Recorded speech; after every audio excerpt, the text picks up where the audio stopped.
За эцэг эхчүүд бид нэр үр хүүхдээ одоо тий сургуульд явуулахдаа за мэдээж хэрэг гой боловсралтай болохыг хүсдгийнхаа хажуугаар юу хүсдэг вэ гэхээр эрүүл бие бэлтгэл хүүхдүүдийг одоо бэлэн болгохыг маш их одоо сургуулиудаас хүсдэг штеп. Одоо миний хувьд яг гой волейболороо цааш нь явдаг байж, жүжигчд сурж идэг байж, таквондо сурж идэг байж, балетээр явсан бол ч юм уу тиймэрхүү бас харамслууд аяг байд.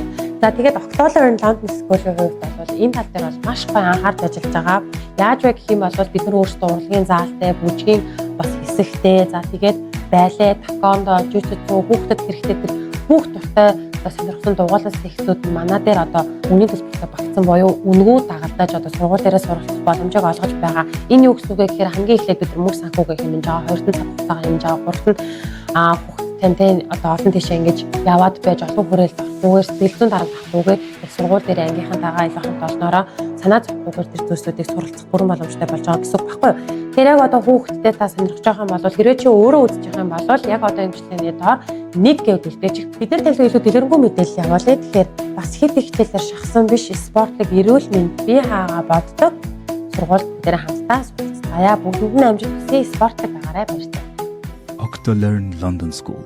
Зөв дадал, зөв хүн.